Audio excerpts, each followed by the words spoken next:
All right, ladies and gentlemen. So this is traditionally a channel where I talk about, like, paladin this, paladin that, and I'm usually not your standard average typical paladin player. But in Wrath of the Lich King, I'm maining a paladin, but I've been also like off maining a enhancement shaman.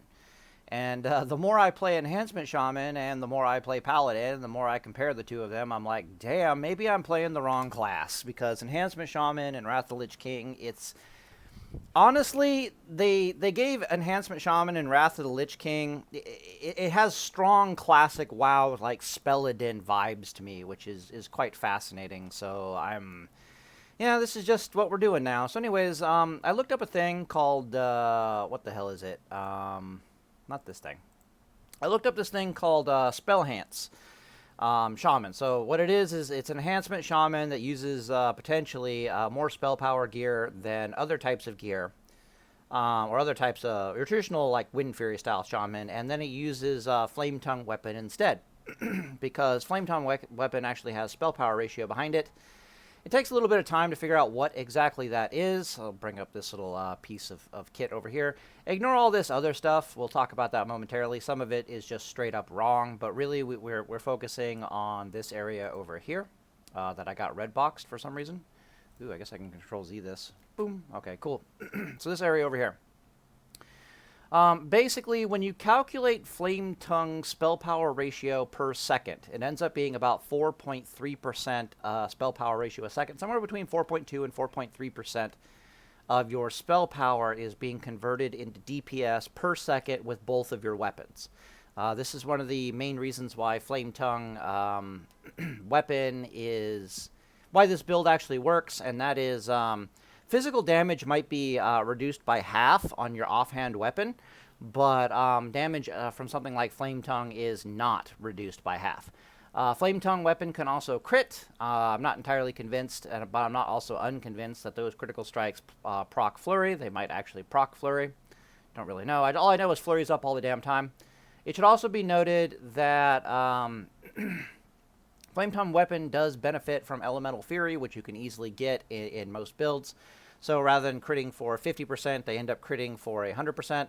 This is actually a really big deal because if you do the math on like resilience and what resilience is actually doing, crits aren't really worth all like 50% critical damage bonus isn't really worth all that much. You can do the math on it, but I did the math and it was something like 50% critical damage is only worth like a 20% bonus because resilience it's reducing the amount of crit damage you're actually doing. Not just the amount of crit, but the crit damage on top of another damage reduction. It's basically everything about critical strike is designed to screw over. Resilience is designed to screw over a crit damage and critical strike. It's kind of fascinating. A lot of double dipping there. However, when you have 100% critical strike, rather than it being 20%, it ends up being 60%, which is a massive increase. So you may or may not have talent points over here. What else did I learn about Flame Tongue weapon and stuff like that? Well, basically I had to sit down and I had to try to figure out, okay, what's the better gear to wear on these paladins? I'm not paladins. What's the better gear to wear on these enhancement shamans? What's the better setup?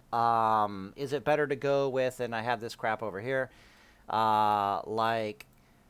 do we go with intellect spell power gear, or do we go with the intellect agility attack power gear, which is what most guides actually suggest that you do? And as you can see here, when we go with the intellect spell power gear, get very, very little attack power, 73 attack power, get a whopping 171 spell power from this single piece of gear here. But when I compare it to what we're getting out of the intellect agility attack power gear, which is what most guides suggest that you take, you can see that we're not, rather than 73 attack power, we're getting it's actually 361 attack power. I'm not really entirely sure what the hell's going on there. 96 spell power, and then some melee crit. But the more there's also plus spell power crit in here. I just forgot to calculate it, but it would be identical, 73 int, blah blah blah blah blah. The reason why, so here's the weird thing about spell enhance, as they call it, versus like Wind Fury, your traditional Wind Fury enhancement shaman. The weird thing is the two of you basically wear identical gear. The only suggested gear difference, and I would not suggest this for PvP, but the only suggested gear difference for PvE is you wear your neck and your rings are more of the spell power haste variety than the traditional, like, resilience pieces that the PvP stuff gives you. I'm not entirely convinced that that's good or bad, but I just know that the performance difference under PvP conditions, whether you're wearing... basically, I'm trying to say that an enhancement shaman and spell Hanse, or whatever the hell you want to call it, like the flame tongue version, they wear virtually identically the same gear because it's pretty well concluded that the intellect, agility, attack power gear is by far better. The most ideal form of gear for you as a shaman would be something like intellect, agility, spell power or attack power. It's fine, and then haste. Like that is your king shit DPS gear right there. It's actually kind of terrifying. The reason for this is very simple. You can go watch a bunch of other guides, but basically, you have mental dexterity, so 100% of your intellect is being converted into attack power. If you don't know, shamans are really weird in the sense that you get 1 attack power per point of strength or agility, as opposed to like 2 points of attack power per point of strength or 2 points of attack power per point of agility like other classes, right? So the fact that we can turn intellect into spell power at a 1-to-1 ratio basically means that intellect on our gear is as good as strength. It's as good as agility, if not better than agility, because we get more intellect, we get more spell crit, better healing because of the more spell crit, and of course we gain the attack power bonus of it. Blah blah blah blah blah. Lastly, we get mental quickness, which basically means 30% of our attack power is converted into spell power, and suddenly these things start double dipping, right? So intellect is worth attack power, but intellect is worth intellect, and it's worth attack power, and it's worth spell power.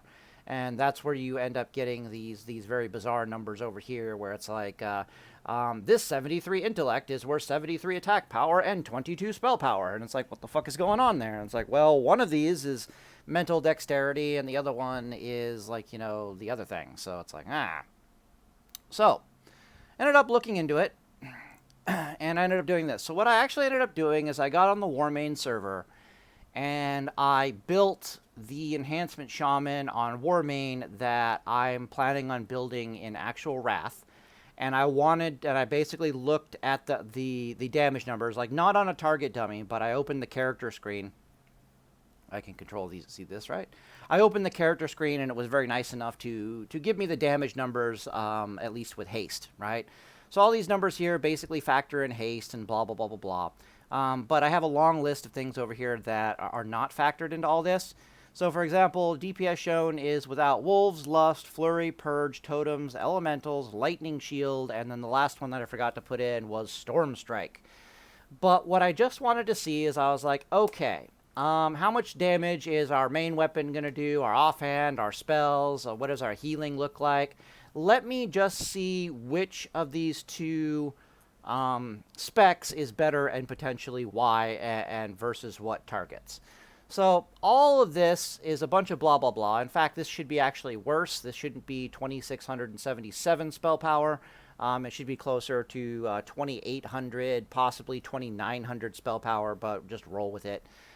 This down here should also be a little bit more spell power. This is what the Wind Fury Shaman is doing. Listed down here are just all the little weird little quirks and stuff going on. So, for example, here it says Flame Tongue gives plus 211 spell power. That's not true. Its base is 211 spell power. However, Elemental Weapon says that you're increasing this 211 spell power by up to 30%. So it ends up going up. If you have basically every talent point you put in here, if you're using Flame Tongue, it's worth an additional, at max, it's worth 126 spell power.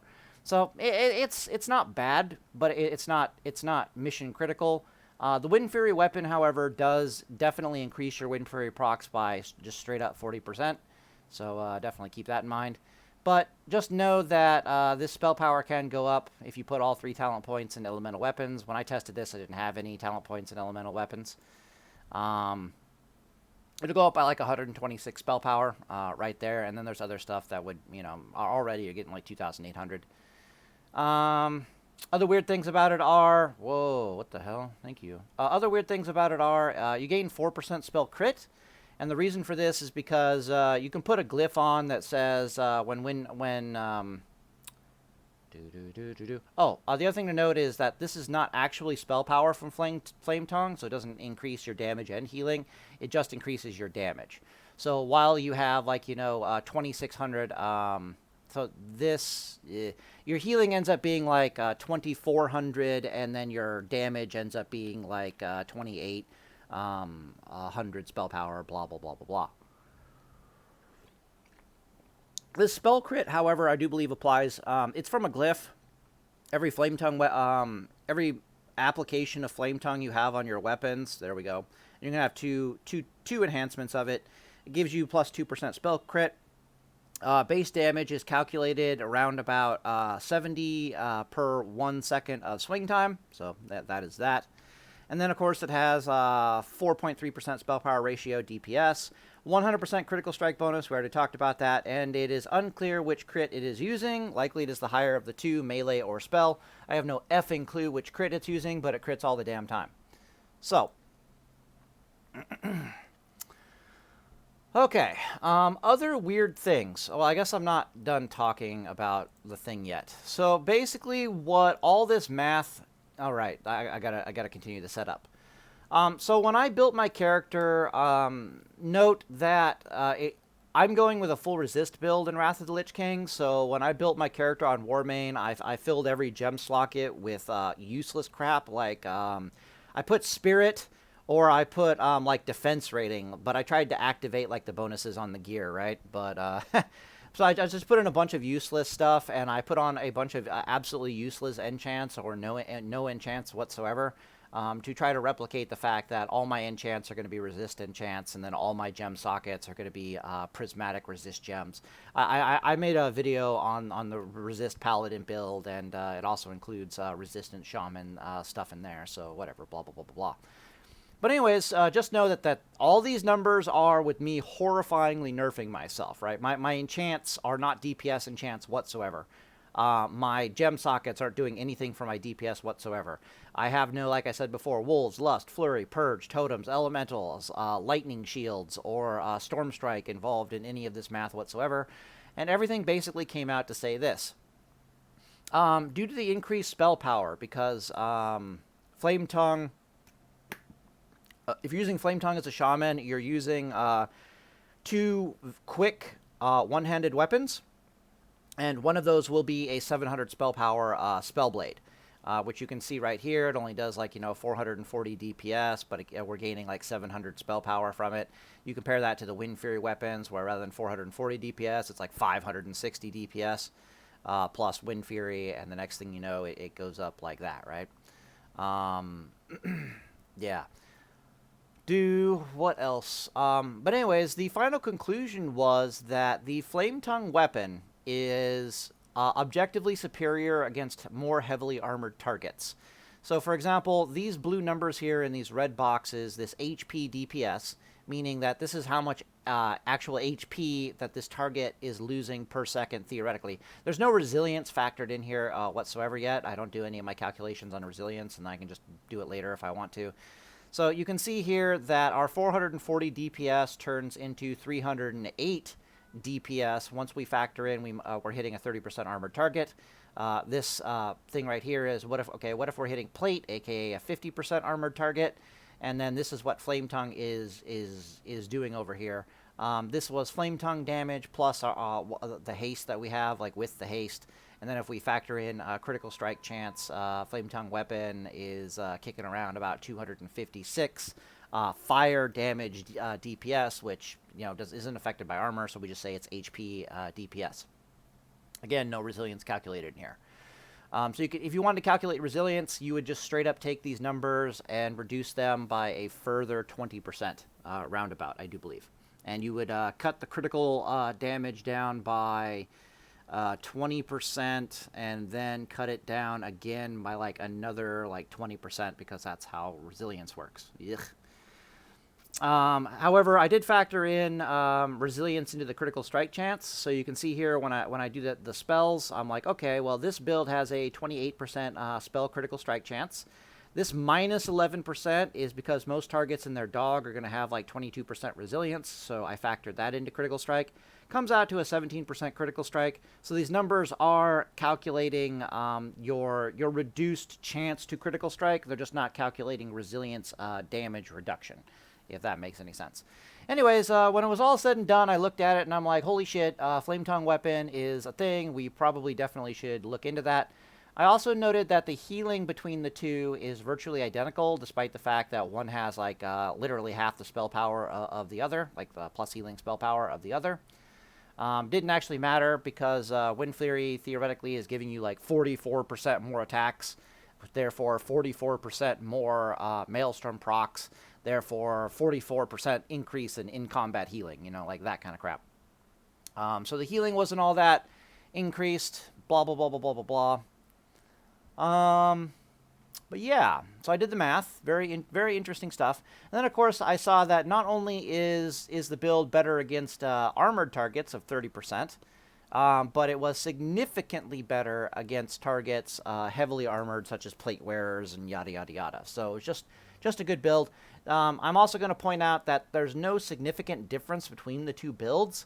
Like the literal, the change in your gear to go from one type of paladin, one type of shaman to the other type of shaman is you change your weapons and you change the enchantments on your weapons. By enchantments, I mean like you click some spells on your bar. You're like, let me take off Wind Fury. Not even that. If you had a separate set of weapons, you're like, hey, let me put on this different weapon. Let me put Flame Tongue on it. Okay, we're good to go. The gear is virtually identical between the two of them. What the hell else did I want to talk about? Alright, so the last thing to talk about, not even the last thing, is Maelstrom. I did some testing on Maelstrom, and she is a goofball. Maelstrom and Maelstrom weapon procs, let me pull it up right here, right? So down here, it's like when you deal damage with a melee weapon, you have a chance higher than rank 4 to reduce the casting time of your next lightning bolt, chain lightning, lesser healing, healing wave, chain heal, or hex spell by 20%, stacks up to 5 times, lasts 30 seconds, right? It's that thing, the thing that lets us turn our spells into instant cast. This thing has a hidden buff to it. And that is, as long as you're casting spells with at least one Maelstrom charge, you do not, your healing does not reset your auto attack. And you can go test this yourself. Lord knows I tested it. So what that means is you can maintain almost full melee DPS on the target while healing yourself, even if the heals are not instant cast. Okay, so that's an important distinction. Or cast spells, it won't reset your auto attack. So that's kind of cool. It's actually a very significant hidden buff. And this significant hidden buff started raising questions in my head. And that was, why the hell am I waiting for 5 stacks of Maelstrom to heal myself? When, number one, it doesn't have to be instant cast without it resetting my auto attack. And number two, what if it's so fast, at what speed is it so fast that the opponent cannot realistically interrupt it? Or them even attempting to interrupt it, it might as well be as if I was, what's the term? Trying to fake cast them, right? AKA, it's so fast that my opponent even attempting to interrupt it, there's a high chance that he'll whiff the interrupt, and then he's in an even worse position from there. So that is what this charty chart over here was looking at. So again, what I did is I got on Warmane and I geared out my character to have, like, 10% haste, 15% haste. Let's just go through this, like what's going on here exactly. This is the amount of haste over here. This green right here are the times for the heals, if that makes any sense to you whatsoever. So, for example, the shorter of the two are basically Flash of Lights. They're lesser healing waves. Their base healing amount is 1.5 seconds. And then this other one over here, its base healing amount is 2.5 seconds. But that involves putting talent points over here in the restoration tree, the very top of the restoration tree, where it says reduce the casting time of your healing wave by 0.1 seconds. That's how you get, normally it's 3 seconds, but you have to spend 5 talent points to get it down to 2.5. I said, screw it. Let's investigate what it looks like at 2.5 and go from there. Other interesting things to note about it is lesser healing wave. If lesser healing wave heals for X, then at 1.5 seconds it heals for X, then your 2.5 second heal heals for 2x. Okay, so it's like twice as effective. Woo. This is significantly different than like a paladin, for example, because a paladin's flash of light actually heals for 1/3 the amount of our holy light heal, our 2.5 second holy light heal. So to see that their holy light equivalent, Enhancement Shaman's holy light equivalent, is significantly less powerful, which is actually a more accurate way of saying it, was a little disappointing, I should say, right? Basically, the lesser healing waves are healing for about 4,000, and then the big boy heals are healing for about 8,000. And I compare that to like a holy paladin, for example, and the holy paladin is over there. Their flash of lights are kicking around at about like 3,600, somewhere around there. And then the holy lights are kicking like well over 9,000. So it's literally 3 times a flash of light. I also noted that flash of light has like half the mana cost of a lesser healing wave. So I was just like, well, this is just all kinds of different. That's interesting. All right, so what do we learn? Okay, so my prevailing theory is as follows. I need to get the heal to be around 0.6 seconds. If I can get the heal to be about 0.6 seconds, God help anybody trying to interrupt that, especially if I'm lagging a little bit, or I have a little bit of ping, or my opponent is lagging a little bit and they have a little bit of ping, or God help them, we're both lagging a little bit and we both have a little bit of ping. Very few players are going to have the skill ability or even the good enough internet connection to effectively interrupt a 0.6 second heal. So I figure 0.6 second heal, for all extents and purposes, might as well be a fake cast / instant cast for all extents and purposes. All right, so what are these other numbers here? All right, well, you see I have like haste / lust. So this is your casting speed at X amount of haste if you're, just base haste. But then the parenthesis numbers over here are the casting speed if you're lusting.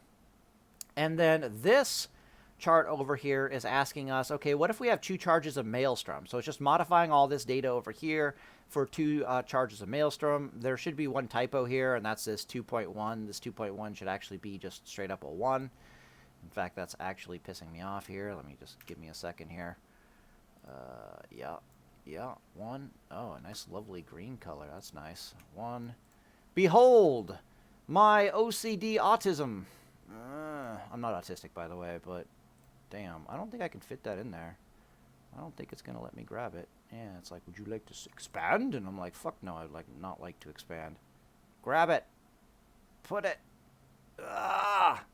Can't quite do it. It sucks. Whatever. And you get the point. That's supposed to be a 1.1 second. We'll just leave it there. Can I control Z again? Yeah, I can. Screw it. All right, but as we can see, without Maelstrom charges and without Lust, there's no real way to get down to 0.6 seconds. Without Lust and 2 Maelstrom charges, you can get around 0.75 seconds, somewhere in that area. But you really have to have the extra 30% haste from Lust before it starts getting anywhere near 0.6 seconds. So basically what this means is, and on top of that, you can't use the big boy heals either, which is kind of frustrating. So, Oh, it's also important to note that Lust is actually a major part of your toolkit in PvP as an Enhancement Shaman. It's basically like your paladin version of wings, or it's like your version of bubble. The reason for this is it's on a 5-minute cooldown, but then it tells you that you can't use it again for 10 minutes. But if you die from point A to point B, it'll just automatically reset it. So for all extensive PvP purposes, Lust might as well be a 5-minute cooldown, and you should use it as such. So keep that in mind. It's also important to note that there are only a few classes in the entire game where you absolutely have to use Lust against them, and subsequently, or you don't stand a chance, and subsequently you probably only using Lust under those combat conditions. Right, so what I want to show you here is what all this math is basically saying is that if you're not lusted, you can use the small heals at 3 Maelstrom charges, no problem. If you are lusted, however, you can use the big boy heals at, I do believe,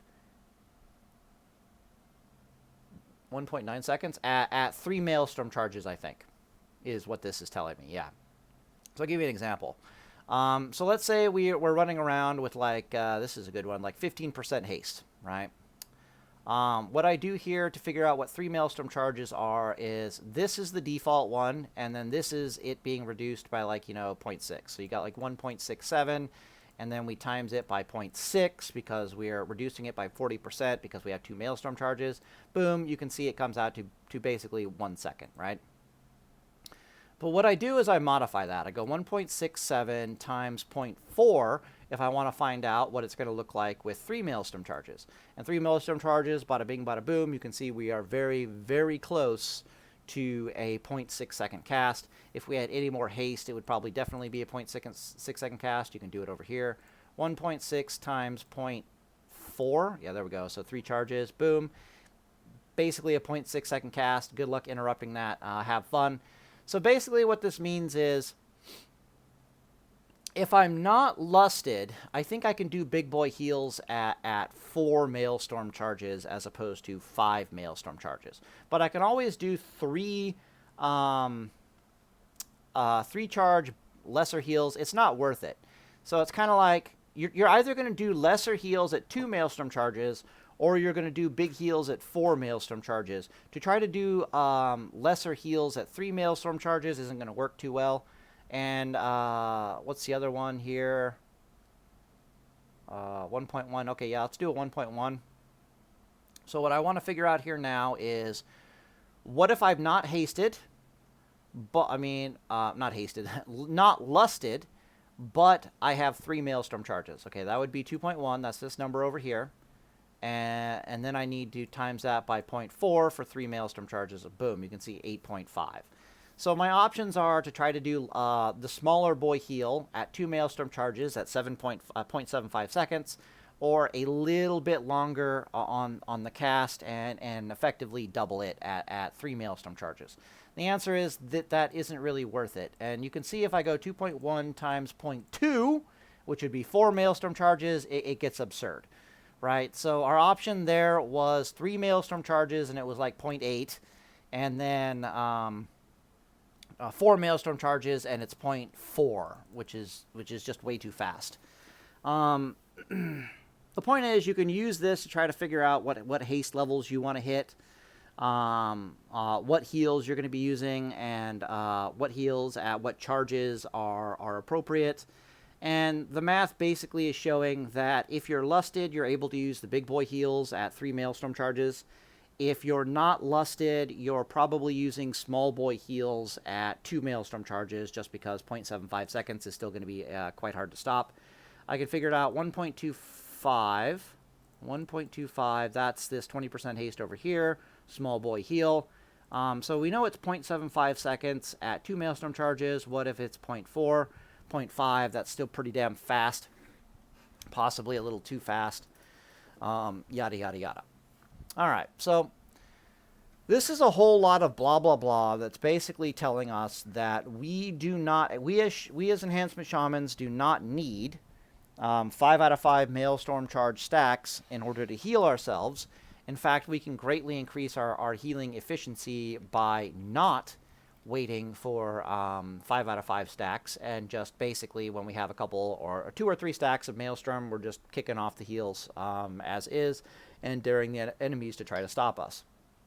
This gets even more interesting, and again, as long as you're healing with at least 1 Maelstrom charge, your weapons aren't suffering any loss in DPS time or attack speed or anything like that, which is kind of cool. All right, so this starts raising some interesting questions about the talent tree. Let me take a drink here real fast. There we go. Make sure I'm still recording. All right, so this is your default talent tree build. You can modify it as you see fit, do as you like. There's theoretically, you may or may not have 2 points in the dual wielding, and you might have some more points up here, you know, reducing your disarm and, you know, giving yourself some more spell power or blah, blah, blah, blah. A lot of matchups, you're definitely going to want to improve Ghost Wolf. That definitely helps you play the kiting game. Improve Ghost Wolf just straight up lets you win versus certain classes. It's kind of ridiculous, but I'll make a separate video about that. Specifically, it's Death Knight and Warrior. If you have Ghost Wolf and Frozen Power, and you have any kind of spell power, like a build on your character, which the Flame Tongue build does have, Death Knights and Warriors just die a horrible, horrible death at about 30 yards without them being able to do anything about it, because you're just freezing them in place and blasting them with spells and freezing them in place and blasting them with spells and laughing your ass off at them. Why is this? Well, for some reason, Frost Shock has a 30-yard range in Wrath of the Lich King, and it also snares people. And then Warriors, they have like charges, and Intercept is like 25 yards. They can glyph their charge and make it 30 yards, but it doesn't really help them at all. And then Death Knights can only death grip you to them every 25 seconds. And you have like, basically what that translates to when you do the math is it's like, the Death Knight cannot keep you in melee with him for over 50 seconds. They just can't do it, because you can just Spirit Wolf away, and you can deny them the ability to heal off of anything with Death Strike. You just don't sick your Spirit Wolves on them. You just keep them with you. And the entire time, you're just slowing them and freezing them in place and blasting them with spells, and slowing and freezing and blasting them with spells. And either you just straight up kill them during this process, which takes about 50 seconds, or you get them so low life that when you finally do engage them in melee, they're super easy to kill, because they have to act very defensive, and it's just far easier. Like, for example, when you go up against an Arms Warrior has like 140% life effectively, because they do have some heals that they'll throw in there. But with this strategy, either you killed the warrior, or he's like 30% life, and then suddenly you're forced into melee combat with him. A 30% life warrior in melee combat is a hell of a lot easier of a thing to deal with than a 140% life arms warrior on top of you. Okay. So, let me show you the build I do. So this is the more traditional build. The thing to note here is you come down into the elemental tree. You can do whatever you want in the enhancement tree, but you come down here into the elemental tree. You're prioritizing Elemental Fury over all things, because it affects all your spell casts. It affects your Flame Tongue totem, and we already talked about how Resilience is so harsh on crit damage in the game that if it's not doing 100% critical damage, it might as well not be doing any critical damage at all. Like, it's just a non-factor. It's plus 20% damage as opposed to plus 60% damage. Please, please, please put 5 points over here and not 2 points, not 5 points over here into Reverberation. Then you have Elemental Focus, of course, which is just making you significantly more mana efficient. You're going to need that if you're going to... it's not that big of a deal, but you're going to need that if you're doing all kinds of heals all over the place.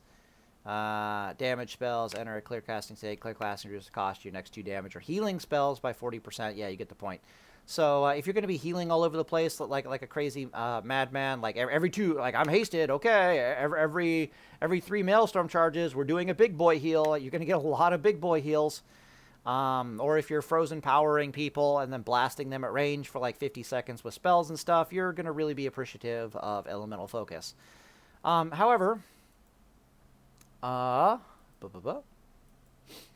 Elemental Devastation, yeah. I think I start stripping points out of here. Yep. Yep, possible. Don't know. Yep. Boom, boom, boom, boom, boom, boom, boom. You can do this. Right? This suddenly allows us to do big boy heals, just like we saw in that chart. So if I'm lusted, and you just take my word for it. If I'm lusted, I can suddenly start casting these things at about 0.65 seconds. The big boy heals alpha of 3 Maelstrom charges. Every 3 Maelstrom charges I get, by 40 seconds of lust, I'm basically healing myself for 8,000 hit points. This is an absurd amount of healing. In fact, you're going to be kicking off an 8,000 heal roughly every 4 seconds of melee combat. Feel free to go test it. Keep in mind you're using very quick one-handed weapons with the spec.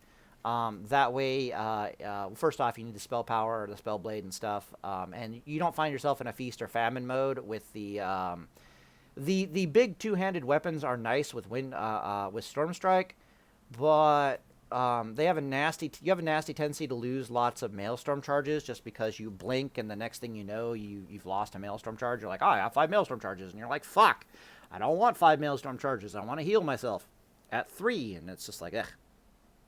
Anyways, an absurd amount of healing. You can, of course, ignore this and go right back to the other thing I do, but you're basically going to be pigeonholed into casting the lesser heals. The sole exception to this might be that you remember when we did the math over here, and it's like, well, we're 0.8 seconds at 3 Maelstrom charges, and then we're 0.4 seconds at four Maelstrom charges, and we're like, okay, that kind of sucks. There's no happy middle ground there. Well, when the spell costs 3 seconds, I imagine there would be a happy middle ground there. So you might be, without that, you might be kicking off your 3-second big boy heals at 4 Maelstrom charges as opposed to 3 Maelstrom charges. The problem with this, however, is the question starts becoming, why the hell aren't you just using the lesser heals at like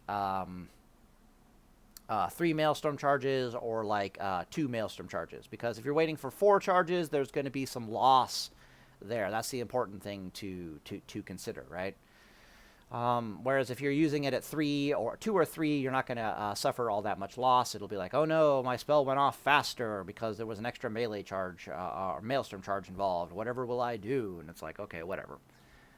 So I'm a lot happier with this build.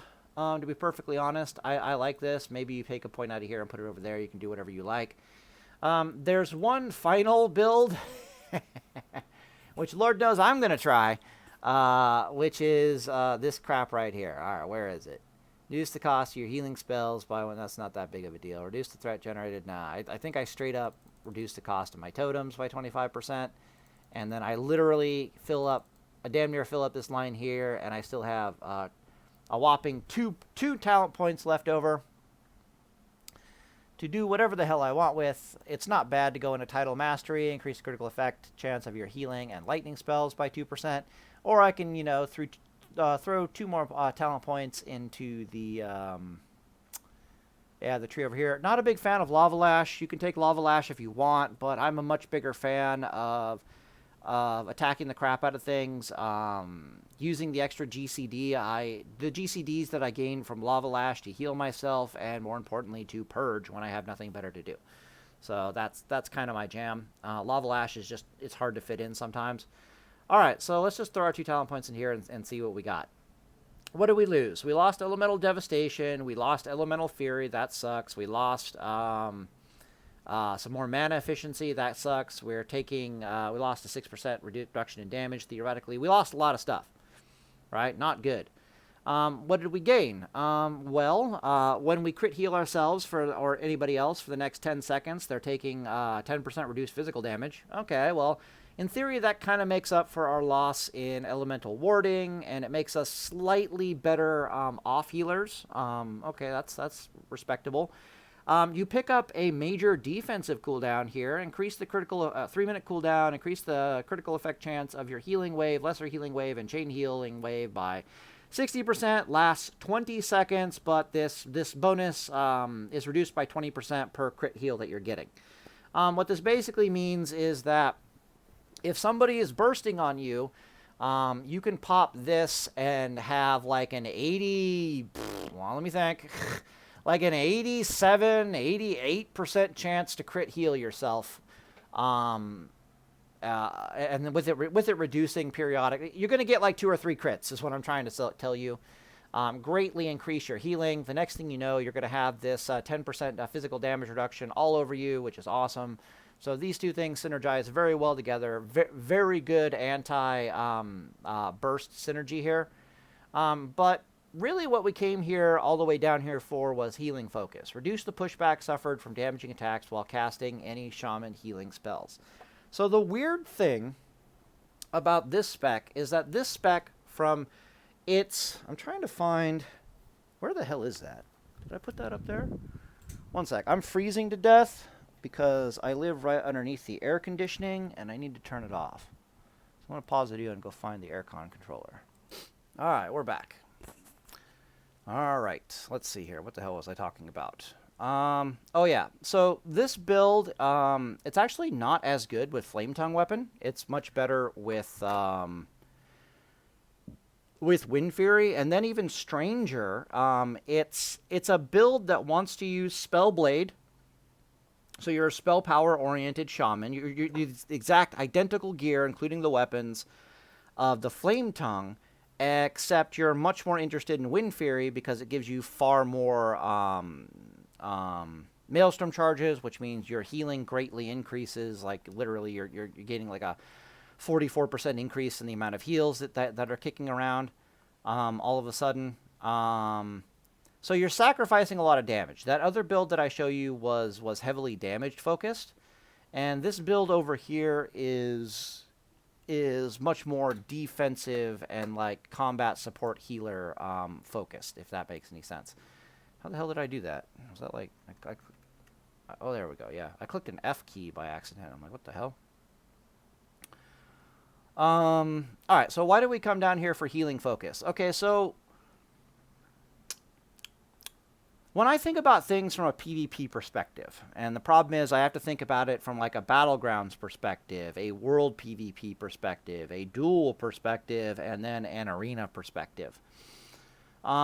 When I think about all these scenarios, I'm noticing that there are a number of classes that if we're in melee with and we do not have healing focus, they will attack us so quickly and will suffer so much pushback from trying to do this Maelstrom charge healing thing that we can't really do it. So, for example, if we're in combat with an Unholy Death Knight and they have their ghoul attacking us, it's going to be really hard to get off those 0.6 second healing spells because we will likely suffer pushback. It'll be easier against certain classes like Arms Warrior, for example, but then it's much harder against other classes like Rogue, you can't really do it against. Kitty Cat Druid, you can't really do it against. Other enhancement shamans, you definitely can't, especially if they have their wolves up, you definitely can't do it against. But that's about it. It's actually a very short list of classes that you can't just sneak in those 0.6 second heals in their face, right through all their interrupts and right through their auto attacks and everything like that. So, in other words, you don't need healing focus whatsoever. However, for those classes, you do need healing focus. Or if you have multiple classes attacking you and for some reason you still want to try to heal yourself, like a madman, like we just talked about, then the healing focus is really, really going to do a lot of work for you. So you can basically just heal right in their face and they can't do a damn thing about it, right?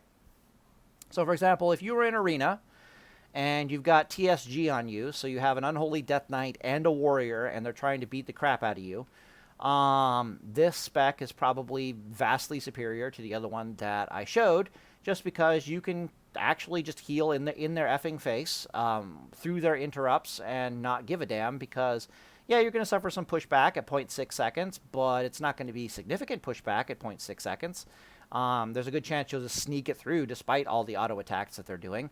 And yeah, good luck trying to interrupt that. Like, have a happy, fun time. On top of that, you've got, you know, pretty good anti all-in. Not to mention there should be a paladin supporting you and blah, blah, blah, blah, blah.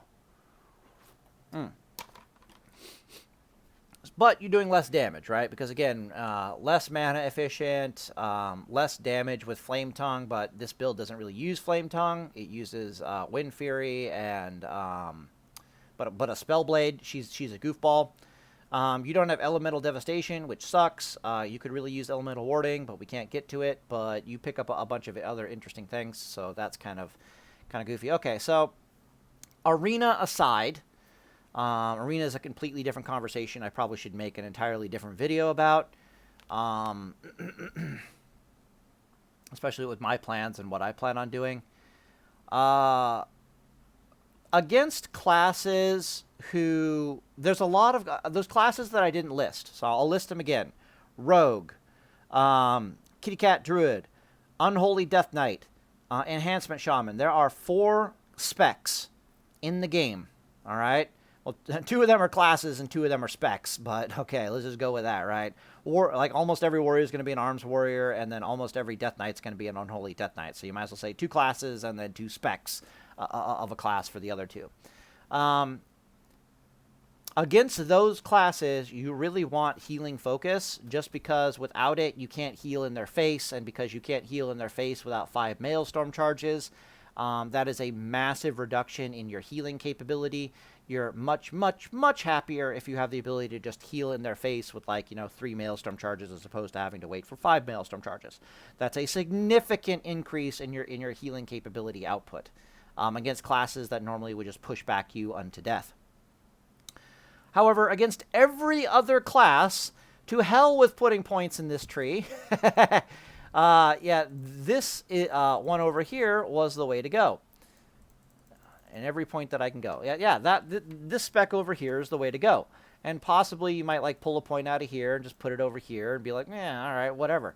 Why is this the spec the way to go? It's because, well, almost every other class in the game, they don't attack fast enough for you to be able to sneak the heals through. Almost no caster in the game is gonna cause you pushback, especially when you're physically on top of them. You're going to be like, no, I'm the one who causes pushback. You stand there and struggle to cast spells through my pushback and my wind shear. And oh, by the way, try to interrupt this 0.6 second cast with your non-existent pushback attacks. Good fucking luck. That's virtually the story of every class in the game, with the exception of the 4 that I listed, right? And of course, this is the traditional Flame Tongue spec build, blah, blah, blah, blah, blah. So away we go with it.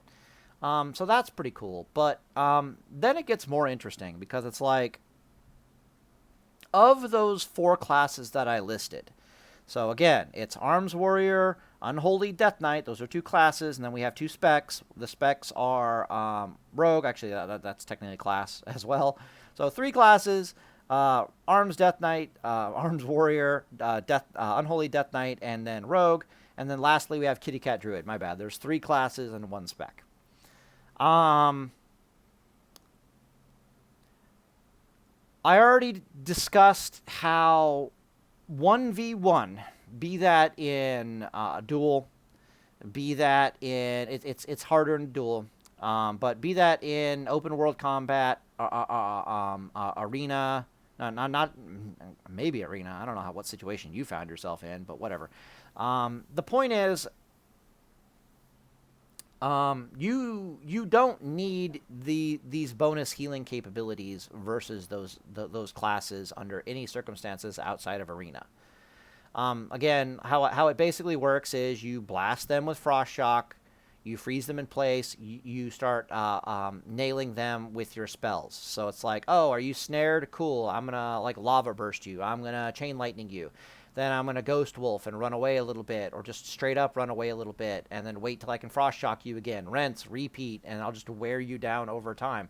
And again, you can do that for 50 seconds before they can do a damn thing about it, because pretty much that's how long your Ghost Wolves last. And if they ever physically get on top of you, you just use Ghost Wolf Spirit Walk ability to run away.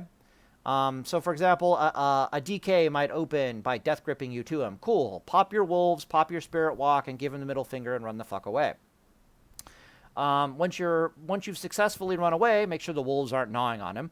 Once you've successfully run away, you can call your wolves back or sick your wolves on their pet, if the pet's chasing you, to heal up a bit. And then you proceed to start the whole, hey, I'm going to Frost Shock, freeze you in place, and blast you with spells. Oh, you can't Death Grip me again for another 25 seconds? Haha, that's fucking adorable.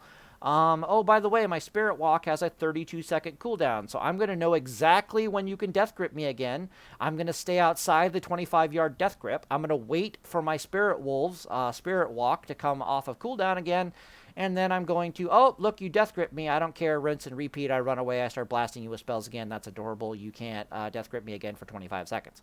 Moral of the story is 50 fucking seconds of you being able to freeze this poor Death Knight in place. He has no way, nothing to Death Strike and heal off of. They probably don't have Life Tap. They're just stuck there. All they can do is sacrifice their pet for a 40% heal. That thing's like on a 2-minute cooldown. It's not going to matter. You just blast them until they... Either they die horribly, or you end up being sucked into melee, and now you're truly stuck in melee with them, but you don't have Spirit Wolves available. But they're like 30% life, and you're still this death build flame tongue shaman that does lots and lots of damage to plate wearers. So basically, it's just like, oh, a 30% death knight. I'll take those odds, and then you just kind of like murk the crap out of them. Warriors in a very similar position, except when they finally are able to get physically on top of you, they're usually at like 50% life or less. Keep in mind that if you were just straight up trying to melee them to death from full life, they actually have like 140% life bar because they do actually have healing.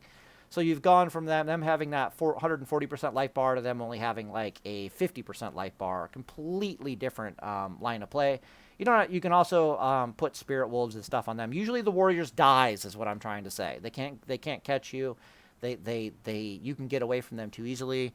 You're freezing them and snaring them in place. They hate their fucking life. They try to turn and run away. Doesn't matter. You can catch them with Ghost Wolf, freeze them in place, blast them with more spells. It's just a really, really bad time.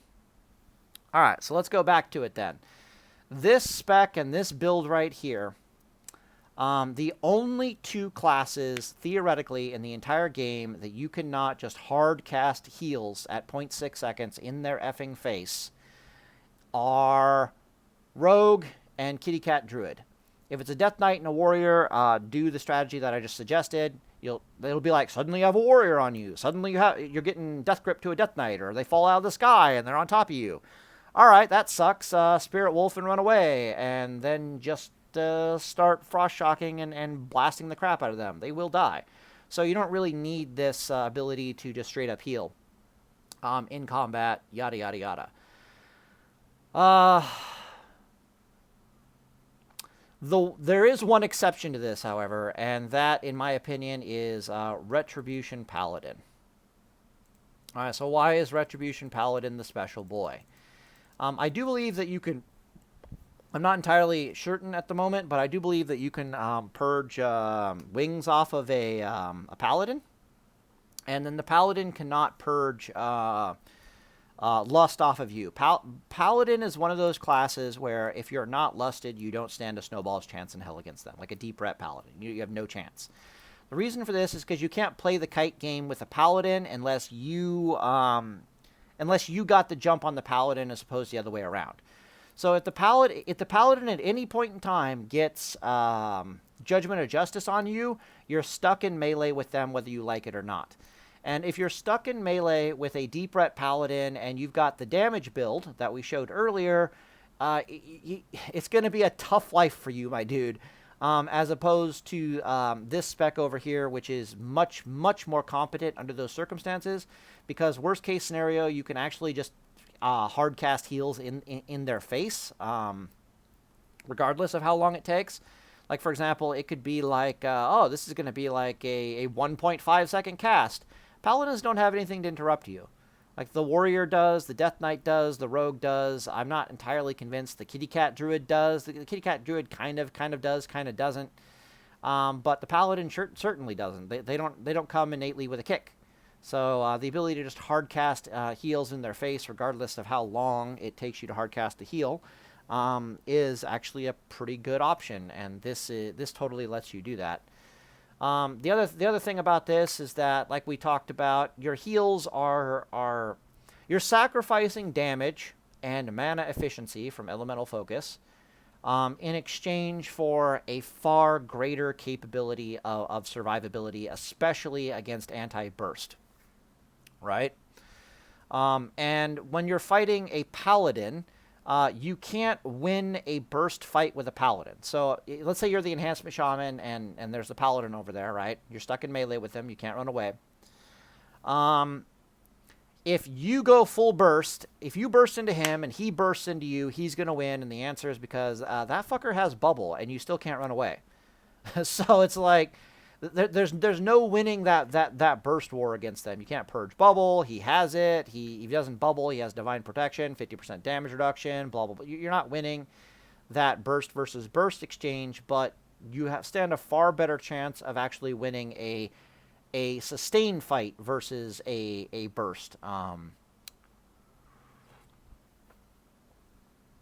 strategy, if that makes any sense. So, for example, you can put on a shield, and you can still get off your healing versus the paladin. This will greatly reduce the amount of damage that you're suffering. You have anti-burst ability in your tidal force. You're going to be, despite the fact that you're one-handed as opposed to two-handed now, you're still going to be getting a considerable amount of healing out just because you're Wind Fury on main hand, you're still using a Spellblade. And you can just hard cast heals into their face regardless of how long it takes. It's like, oh, is this going to be like 1.2 second cast? Whatever, so be it. They can't really do anything about it. It's not interrupting your damage output, yada yada. This is just a much more survivable build under just about any combat circumstance, really, with the no, it's not really an exception. Just, under the exception of, like, arms warriors and having, like, a mortal strike and stuff on you like that. But if it's a hunter, you're far safer being physically on top of them so they can't mortal strike you. And if it's a warrior, you're far safer keeping them at the 30-yard range, frozen and unable to move while you blast them with spells. So it's like, whatever. So, yeah, I'm looking into both of them. I think this might be the superior arena build. Now, I know that sounds Giga Chad levels of insane, but for what I plan to be doing with my Shaman, which I plan to be doing the Resistance style, you could also, rather than Resistance, you could gear out to be much more Resilience-oriented. Those are the two options for taking this particular spec into Arena. So option one is you go in with a bunch of Resilience gear going on. And then option two is you go into Arena with a bunch of spell resist gem slots as opposed to like resilience and stuff like that.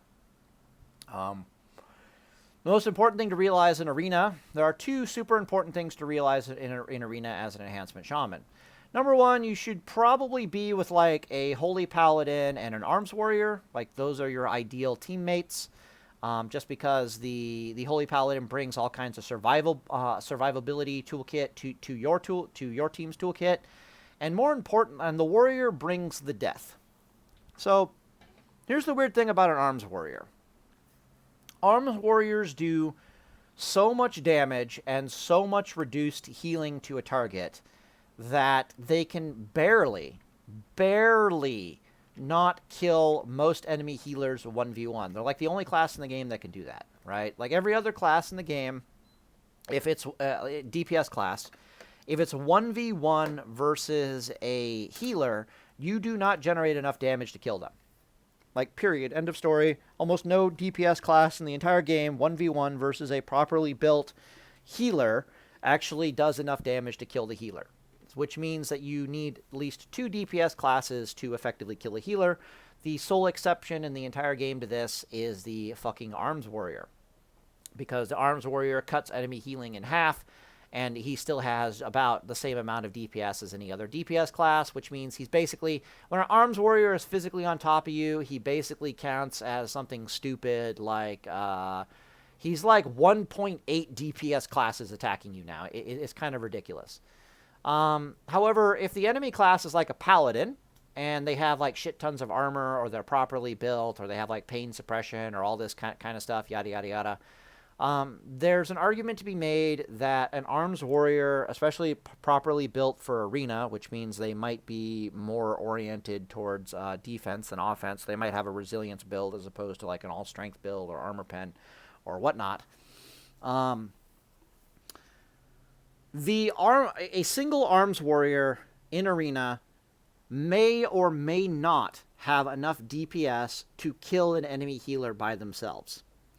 However, if you pair them with any additional DPS source whatsoever, then they truly begin to have the ability to kill enemy healers and kill enemy this or that or this other thing whatsoever, because it's really, really close. Okay? The point I'm trying to make here is, if I go into arena with an arms warrior and a holy paladin as an enhancement shaman, it is very likely that my purge ability alone will generate enough pressure will add enough pressure to the arms warrior's attacks that we still have kill potential from that alone. This is to say nothing else of all the other stuff that Enhancement Shaman brings, all the totems that it brings to the party, all the DPS that it brings, despite the fact that we're a lower DPS spec with this spec. Despite all of that, it's more than enough DPS. So I'm basically sitting here and I'm trying to calculate, okay, there's an arms warrior with a holy paladin in arena. If we're in threes, how much additional DPS does that arms warrior require in order to, in a timely manner, put enough pressure on an enemy in the threes, particularly the enemy healer, to effectively kill them, right? Or not to just threaten kill them, but to just straight up kill them. Like the threat is there. And the answer is, in my brain, it's like, okay, well, if there's no additional, if it was just two, damn it, what am I trying to say? The answer is 40 seconds. The warrior needs 40 seconds of alone time with the enemy healer in order for him to kill the healer by himself. Okay, if he's a resilience build, he might need closer to a minute of alone time with that enemy healer in order to kill enemy healer. All right. Which basically means if we want to put enough pressure on enemy healer inside of, say, 20 seconds in order to kill them, that's probably, you need an additional 500 HP DPS on that enemy healer would be quite nice. If you want it to be even better, make it 1,000. If you want it to be even better, make it 2,000. But the point is that probably anything over 1,000 additional DPS on the target that the warrior is also DPSing is technically overkill. Like all you're doing is you're padding the meter. It's like, okay, well, this guy needs to pop a defensive cooldown within 5 seconds as opposed to 10 seconds. Which is all right. And then when the defensive cooldown is done, he'll die in 5 seconds. And it's as opposed to 10 seconds. And I'm not sure. Yeah, I think I'm going to pull back on my offensive capability because that sounds a little goofy, and I'm going to focus on my defensive capability instead. So this build tends to play, I imagine, in my theory crafting, it tends to play a bit more like a Preg Paladin in the sense that you're there to add DPS to the party, but your primary job is to, number one, stay alive, number two, provide shit tons of utility with Purge and all your totems and yada, yada, yada. But you're basically just an off-healer. And as an off-healer, you'd be using a Spellblade with another, possibly with a shield if you're the one getting focused. Preferably, you'd be dual-wielding, but if you got to go sword and board, so be it, because you might be the focus target. And then you're just providing as many off-heals and staying alive as is humanly possible, while basically purging the shit out of enemy targets, blasting them, making sure the totems are going on, wind shearing all over the place. It's just adding that element of DPS to the equation that is very difficult to quantify. Like Purge is difficult to quantify. Wind shear is difficult to quantify. Your totems are difficult to quantify. For example, you got Tremor Totem, or you got Cleansing Totem, or your Haste Totem is pretty easy to quantify. But then you're what is it? Earthbind? No, Earthbind Totem's definitely a thing. Yeah. So you bring Earthbind to the party. It also removes it removes snares and stuff from the enemy, which is fucking awesome. So you basically have another freedom in the party. You got Purge, hard to quantify. You've got Hex, hard to quantify. You've got... damn it, there's more. Yeah, Wind Shear plus Grounding Totem, plus Wind Shear, plus Grounding Totem, plus Wolf Stun. You know, good fucking luck. It's like, oh, you're a Boomkin? That's adorable. Here, let me, like, Wind Shear you. No, it's like, here, let me ground... Oh, no, like, Chaos Bolts are trying to come in. Okay, cool. Let me Grounding Totem the first Chaos Bolt, and then let me Wind Shear the next Chaos Bolt. And then let me stun you with the Wolves, and then Wind Shear you again. And then, oh, look, another Grounding Totem. And then, hey, why don't I just jump physically on top of you and start beating the shit out of you? Do you enjoy pushback? Probably not. Here, have some more Wind Shear. Is this cute? Or are you enjoying this? It's like, fuck. So you bring a lot of stuff to the party, and I think the least valuable thing you bring to the party as a shaman, particularly an enhancement shaman under those three conditions that I just mentioned, is actually your DPS. Like, your DPS is valuable, but by far more important is probably going to be your survivability combined with all of your utility. Very, very dangerous, very, very scary stuff. Yeah, I look forward to playing it. I also plan on playing the Resist Paladin spec, so I'm gonna be with a partner who is a Resistance Paladin. I myself am gonna spec Resistance spec, which means if you don't know, when you spec full resistances, you can go watch the video. But long story short, basically what ends up happening is you end up taking something like 38, somewhere between it's either 38, 44. Or 55% reduced spell damage, depending entirely upon what you're running into and then how much spell pen they actually brought. There's very specific numbers of spell pen that each class brings. So, for example, if your class's primary damage source is subject to a paladin's aura in resistances, then you're going to bring 130 spell pen, which is enough to counter a paladin aura. If your nature damage or arcane damage, instead of that, you focus on bringing enough resist to counter Mark of the Wild, so you only bring like 75 spell pen to the party. And when people bring 75 spell pen to the party, you're taking like a 44% damage reduction. When they bring 130 spell pen to the party, you're taking a 38% damage reduction. Unless it's like shadow resistance or nature resistance, because you have like an extra, I think it's like 120 specific resist. You end up having like 127. It's actually more than that. Like 130 something resist all. Okay, so let me just put this in perspective real fast here, okay? That Holy Paladin over there, right? He has shadow resist aura. Cool. He's giving us all 30% increased shadow resistance. Awesome. I'm the Enhancement Shaman. I can put down up to 3 totems, all of which will increase teammates' damage or resistance by 130. And I can do this for every resistance except Arcane and Shadow, which the Paladin is covering, right? So between me and the Paladin, we have plus 130 resistance to every single resistance, with the sole exception of Arcane. Almost nothing in the game you're going to run into an arena does Arcane, so for all extensive purposes, we have plus 130 resistance to all resistances, okay? That's just from our abilities between the two of us, me and the Paladin. On top of that, me and the Paladin also have a 130 just straight up resist all. Okay, so even if you brought a 130 resist all to the party, or penetration to the party, congratulations, we still have 130% spell resistance going on.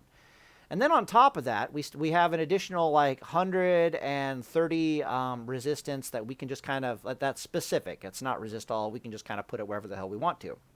So you get to decide, do you want to split it between nature resist and shadow resist, or do you want to go all in on shadow resist or all in on nature resist? It's up to you. Feel free to go watch the resistance video to figure that out.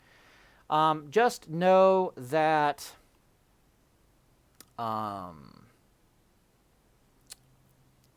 the worst case scenario is you only have 38%. You basically have a 20% resistance on top of like a 22% resilience. a 20% resistance on top of a 2% resilience. That is literally if all you had going for, if they brought 130 spell pen and you just happen to have, they're 130 spell pen and they're doing damage to you. You have no specific resistances. It's just your 130 resist all working at that point. If you don't know, resistances in Wrath got massive hidden buffs. Like each point's value is worth an increase of like 66%. Literally what that means is in TBC at level 70, when I was like a 100 resistance, I did the math, did the playtesting. My 100 resist at level 70 was worth a 24% damage reduction. I'm like, okay, cool. In Wrath, it's worth 40%. So there's that, 66% increase. But if you know anything about your math, there's a major difference between a 24% damage reduction and a 40% damage reduction. That is most definitely not a 66% increase. That's more like a 100% increase. Yeah. So if you don't know, about 130 resistance at level 80 is going to be worth about a 20% damage reduction. So if that's all you got going for you, you're going to have the 20% spell damage reduction on top of the 22% resilience. It's also important to note that they changed the resist system entirely in Wrath of the Lich King. It is far, far more consistent because rather than it being like, hey, you take like 0%, 25, 50, 75, or 100% magic damage, those are the only options, the 5 options, they change it into a 10-option system and it becomes far, far, far, far more consistent. So when you have a 40% damage reduction, the only thing you're ever going to see from enemy spell casts is either you'll take like, very rarely, like less than 10% of the time, you'll take 20% spell damage reduction. The vast majority of the time, you're going to see either 30, 40, or 50% spell damage reduction. And then once in a blue moon, you'll see a 60% damage reduction. But you'll never, ever see 0% damage reduction or even like 10% damage reductions. It's always this interesting spread of like but mostly it's spread within plus or minus 10%. So if you have 40% damage reduction, something like 85% of the spells that hit you are either going to be 40, 20, or 30% damage reduction, with the majority of them being 40% damage reduction, because that's how much resistance you have. Very consistent, very nice, mwah, lovely, beautiful, gorgeous. Yeah, so worst case scenario, you only got 20% resistance, and then all of a sudden, more often than not, you'll have like a 44% resistance, and then sometimes you'll have like a 55% damage reduction, and then once in a blue... If somebody was dumb enough to go into arena with no spell pen whatsoever, that's when you start getting the 55% damage reduction, or even like the 63% damage reduction versus them.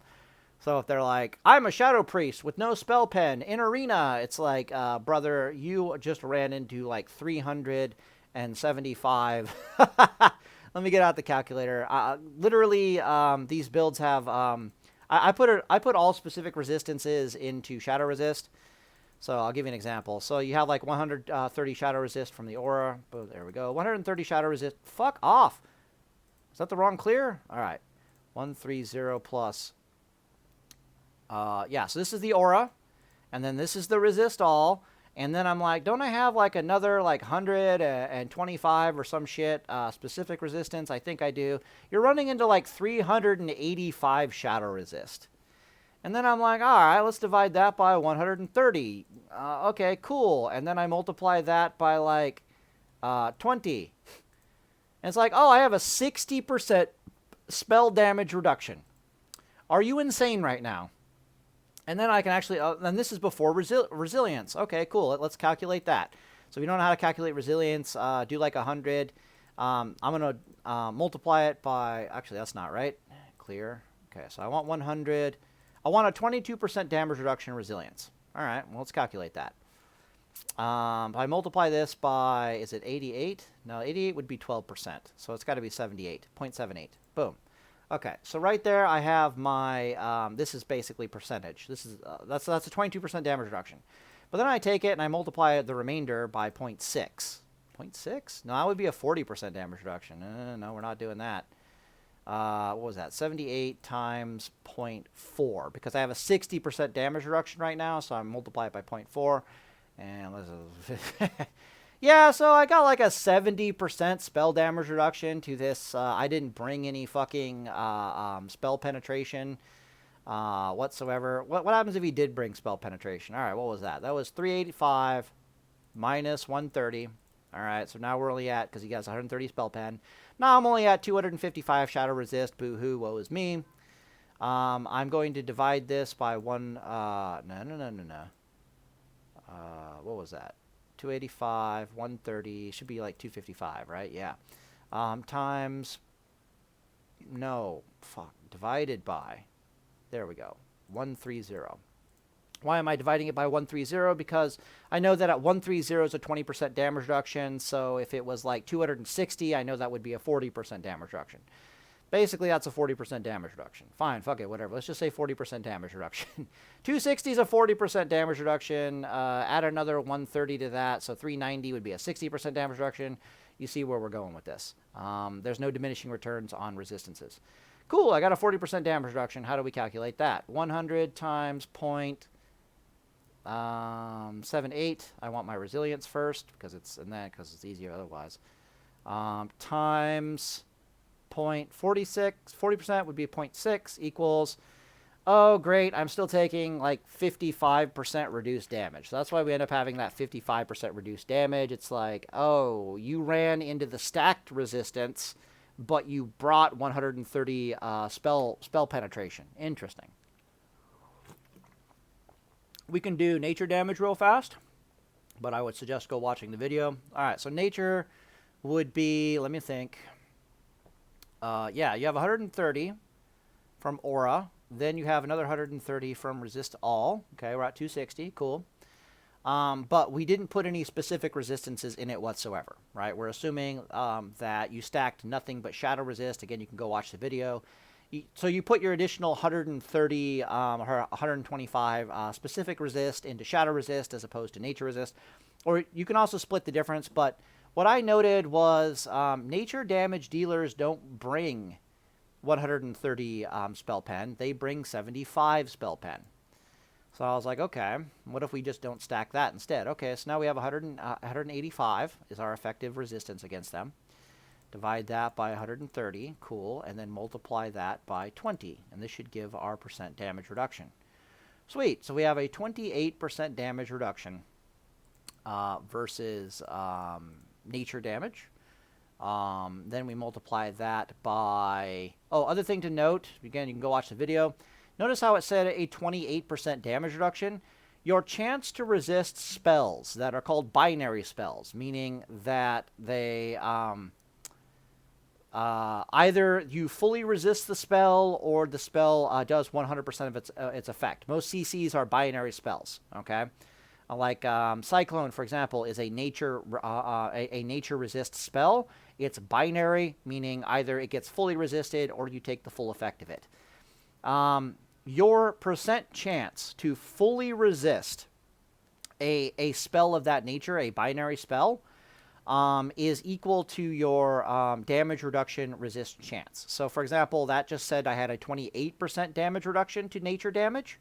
Well, that also means that if I get hit with Cyclone or Hex or Wind Shear is another one that's a nature resist check, I have a 28% chance to tell it to go fuck itself. 28% resist chance, basically. It's virtually identical. This is one of the reasons why it's questionable where you put your 130 specific spell resistance. Like, do you put it into Shadow Resist? That'll really help you against Warlocks. Or do you put it into Nature Resist? Because that'll really help you against annoying shit like Cyclone and other crap that you don't, Wind Shear and Hex and other stuff that you don't like. A lot of the interrupts in the game, the kicks and stuff that stops your spell casting are resist checks, which is an interesting note. Anyways, we're trying to figure out 0.78. So that's my resilience of 22%. Then I multiply, I need 28. So what is 100 minus 28? That would be 62? 72. 90. And then, yeah, 72. Okay. So I need to multiply this by 0.72. That should be a 28% damage reduction. 80, yeah, okay, you got it right. Cool, I'm still taking, that's where you get the 44%. So like I said before, you're taking 38%, you're taking 44%, you're taking 55%, or you're taking a whopping like 60, 70% spell damage reduction. So as you can see here, if I put all my resistances into Shadow Resist, and I just go into Arena with just basic bitch 260 Nature Resist, as you can see, between the resilience and the spell damage reduction, I'm still taking 44% reduced damage from nature spells. Oh boy. So, anyways, I guess I'll end the video here. The key and critical components are Flame Tongue weapon was kind of pimp. Spell Blade was pretty pimp. Healing with Maelstrom, like without 5 out of 5 charges, is a big deal, and we definitely should look into doing that.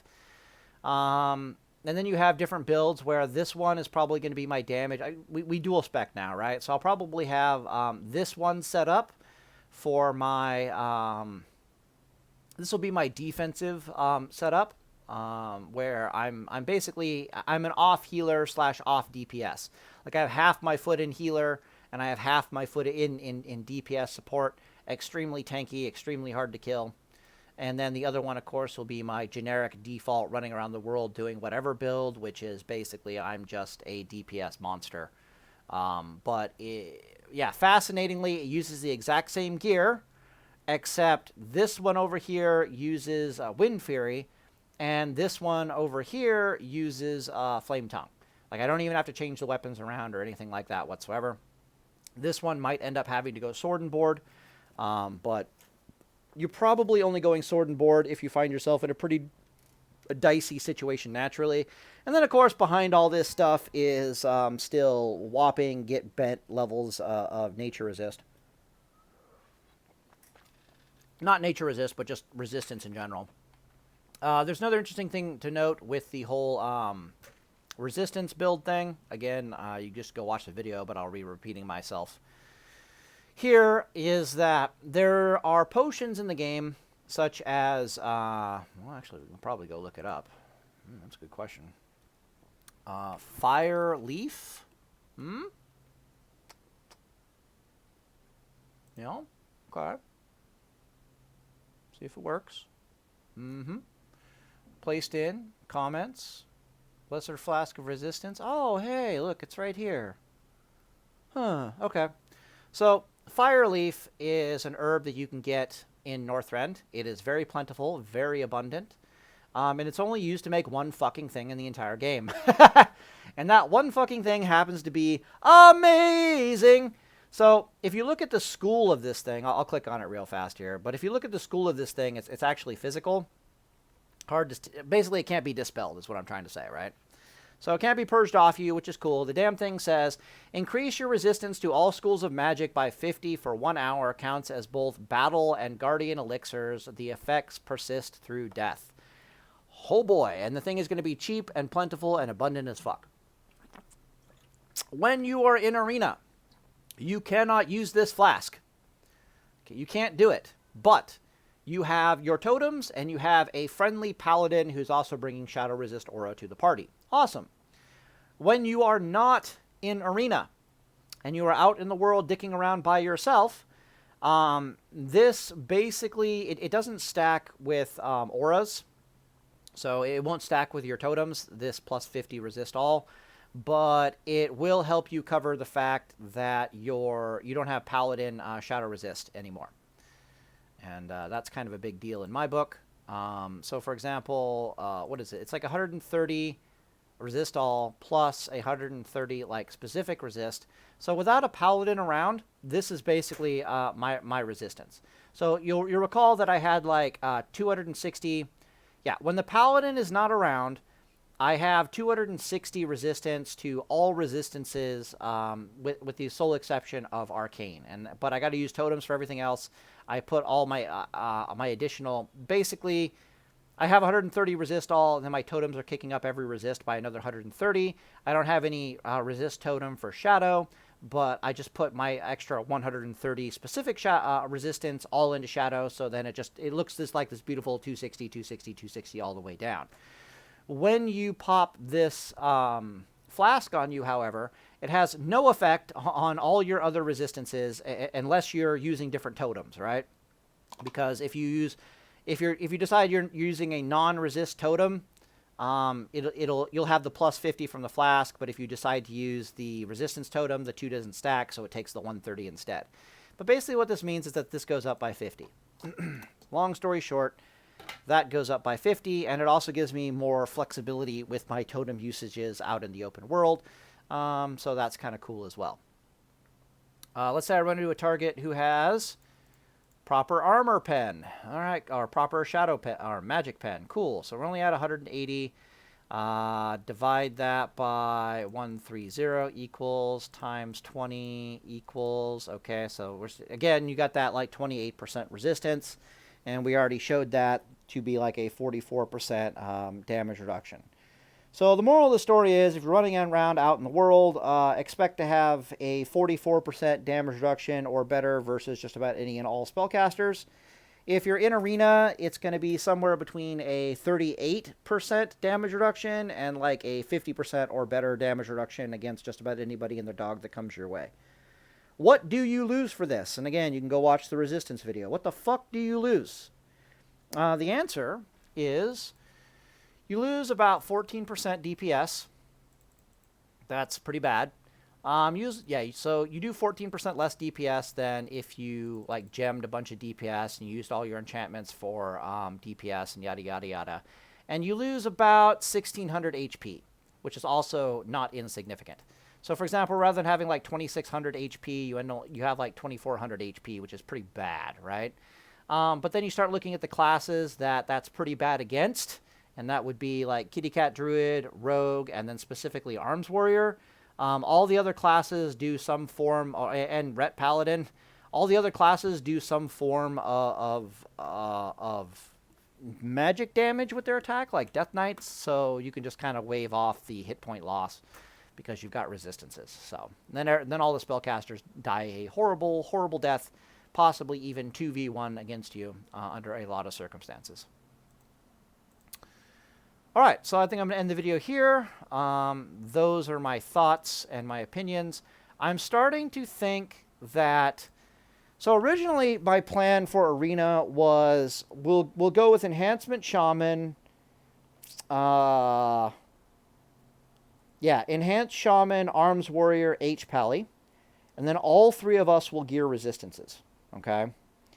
But now I'm starting to think, and it might be better if the warrior kind of does whatever the hell he wants. Like the warrior can gear all damage if he wants to. He can gear resilience if he wants to.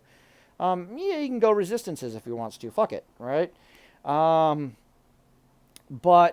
at a minimum, you need the Enhancement Shaman and the H Pally to be the resistance gear guys. And the whole idea behind that is you feast upon spell damage comps because you counter them so effing hard. And then you still have really good matchups against a lot of the melee cleaves, like, the physical damage dealers, just for a variety of reasons, not the least of which being there's this super hard to kill support Enhancement Shaman backed up by an Arms Warrior, who aren't the easiest things in the world to kill, backed up by H Paladins, which are definitely the hardest things in the world to kill. And then that three combination will probably just do terrible, terrible things.